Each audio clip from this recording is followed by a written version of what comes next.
Assalamu alaikum wa rahmatullah. Depuis je suis dans l'interreligieux, j'ai débattu avec énormément de gens qui n'ont pas le niveau. Mais celui que vous allez écouter à l'instant, je le mets dans le top 3 des personnes les plus ignorantes.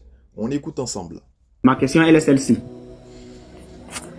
Le grand-père de ton prophète a fait le vœu à Allah. Oui. Je demande le nom de ce Allah. Tu viens de dire que c'était un païen, un polythéiste, un idolâtre. Oui. Quel est le nom de ce Allah auquel il devait sacrifier son fils Abdallah? Et quel est le nom de ce Dieu auquel son petit-fils Mahomet a été consacré? Quel est le nom de ce Allah auquel il devait sacrifier? Regarde ta question. Hein. J'ai répondu, mais encore une fois, j'ai l'impression que tu... Non. Regarde, attends. Ok, répète ma question. Je vais être clair. Attends, je vais répondre de façon claire. Répète ma question. Tu dis quel est le nom du Allah auquel le prophète devait être consacré, n'est-ce pas? Non, le nom de ce Dieu, le nom de Allah auquel d'abord Muntalib devait sacrifier son fils Abdallah. C'est quoi le nom de ce Dieu-là? Non, mais pourquoi tu dis le nom de ce Allah? Ça n'a pas de sens. Mais il dit, écoute, c'était quand Abdallah Muntalib fit le vœu que si Allah, il dit quel est le nom de ce Allah auquel Muntalib devrait sacrifier son fils? Non, mais regarde. Relis ta phrase là. Ce étant, Abd Muntalib fit le vœu que si Allah, lui, si Allah, oui, lui donnait 10 fils capables de le défendre, il en sacrifierait un pour lui à la Kaaba. Quel est le nom de ce Allah auquel Muntalib devait sacrifier son fils? Non, mais regarde, ce n'est pas ce que le texte te dit. Tu ne peux pas dire quel est le nom de ce Allah, ça n'a rien à voir. Mais quel est le nom de ce Allah? Attends, laisse-moi répondre. Abd Muttalib, c'était un idolâtre. Il associait des divinités païennes à Allah. C'est pour cela son fils s'appelait Abdullah. Laisse-moi finir. Son fils s'appelait Abdullah. Il connaissait Allah, mais il associait des divinités païennes à Allah.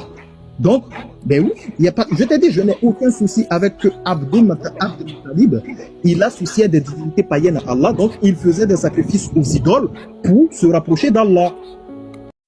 En temps normal, je n'ai même pas besoin d'ajouter quelque chose, je n'ai même pas besoin d'expliquer. Mais quand l'ignorance atteint son paroxysme là, souvent il faut aider encore plus. Donc je vais faire cette vidéo là, et pour lui qui parlait, et pour tous ceux qui vont écouter, tous ceux qui racontent que Allah c'est Oubal, écoutez très bien. Comme je l'ai dit dans la vidéo, Abd Muttalib, c'était un associateur.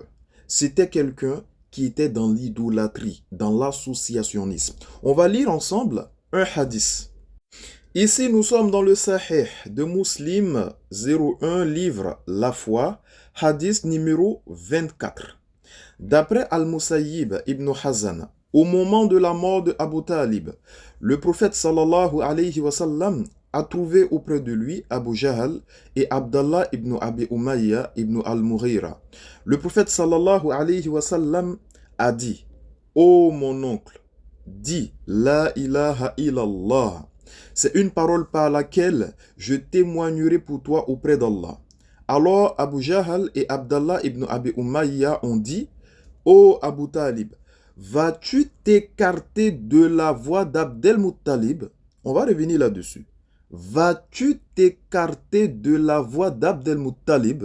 Le prophète sallallahu alayhi wa sallam n'a cessé de lui présenter cette parole et de lui répéter cette phrase jusqu'à ce que la dernière chose que Abu Talib ait dit est qu'il est sur la voix de Abdel Muttalib et il a refusé de dire la ilaha illallah. En d'autres termes, il n'y a d'autre Dieu que Allah subhanahu wa ta'ala.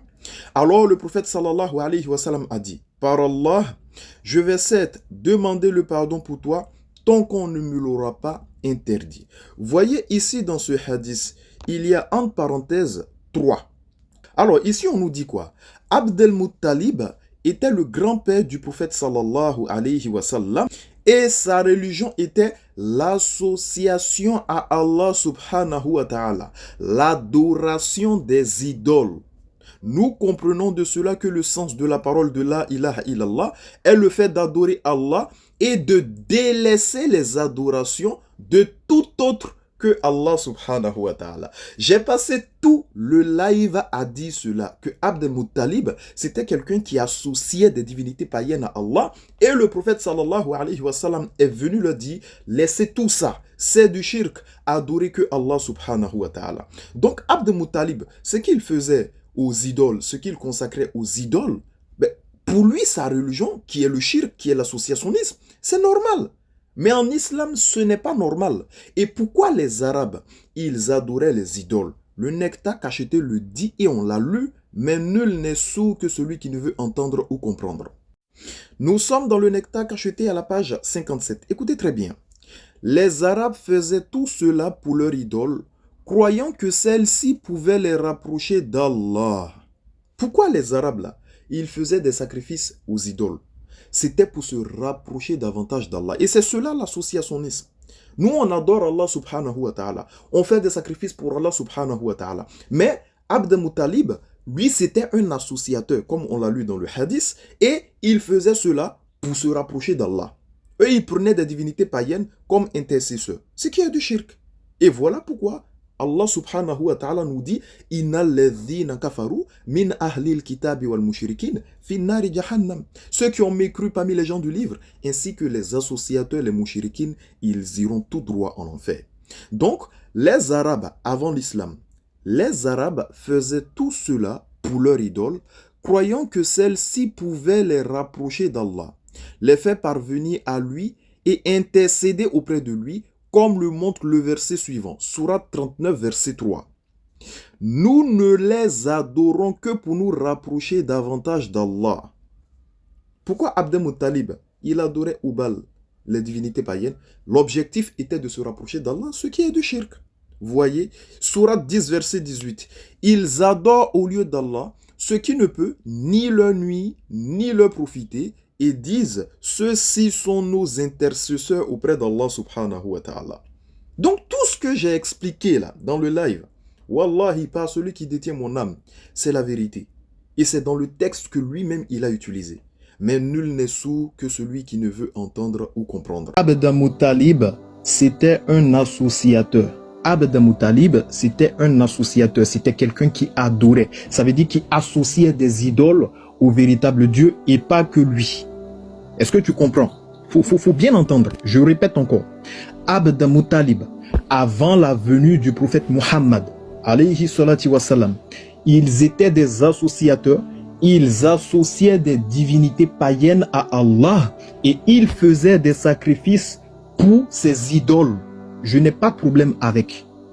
Moi, j'ai aucun problème avec ça. Et je répète encore. Abd al-Muttalib était un associateur qui faisait des sacrifices pour adorer des idoles, pour se rapprocher d'Allah, et on l'a lu dans le Nectar Cacheté.